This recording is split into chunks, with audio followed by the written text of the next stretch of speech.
Hi friends, ఈరోజు మనం బాబురాజ్ చందన్ వినోదులు ప్రధాన పాత్ర వహించిన కాలరాత్రి మలయాళంలో రిలీజ్ అయ్యి తెలుగులో డబ్ చేసి ఆహాలో స్ట్రీమ్ అవుతుంది ఫ్రెండ్స్. ఇక స్టోరీ లైన్ విషయానికి వస్తే నలుగురు ఫ్రెండ్స్ ఆర్గానిక్ ఫార్మింగ్ చేస్తూ ఉంటారు. వాళ్ళ వ్యాపారాన్ని డెవలప్ చేసుకోవడానికి 266 ఎకరాల పొలాన్ని కొనడానికి వెళ్తారు. ఆ డీల్ కుదుర్చుకున్నప్పుడు స్నేహితులందరూ కలిసి అదే 266 ఎకరాల్లో ఉన్న గెస్ట్ హౌస్ లో పార్టీ చేసుకుంటారు. తీరా అనుకోకుండా ఒక్కొక్కరు శవాలుగా మారడం జరుగుతూ ఉంటుంది. అసలు ఎందుకు వీళ్ళందరూ చనిపోతున్నారు, అసలు చంపుతుంది ఎవరు, అసలు ఏం జరిగింది అన్నదే స్టోరీ లైన్ ఫ్రెండ్స్. ఇక మూవీ రివ్యూ విషయానికి వస్తే మూవీ చాలా స్లోగా స్టార్ట్ అవుతుంది ఫ్రెండ్స్. ఒక 30-40 మినిట్స్ చాలా స్లోగా ఉంటుంది. ఇలాంటి మూవీలో మెయిన్ గా రన్ అవ్వాల్సింది ఒక క్యూరియాసిటీతో మూవీ రన్ అవడం.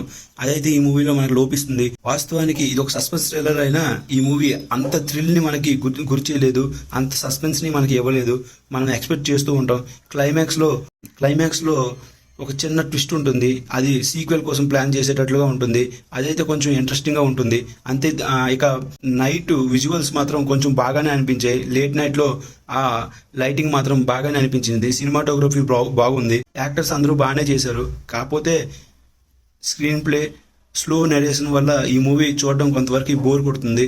ఓకే ఫ్రెండ్స్, ఈ మూవీకి నేను ఇచ్చే రేటింగ్ 2/5 ఫ్రెండ్స్. మీకు కనుక నా మూవీ రివ్యూ నచ్చినట్లయితే లైక్ చేయండి, షేర్ చేయండి, సబ్స్క్రైబ్ చేయండి. Thank you.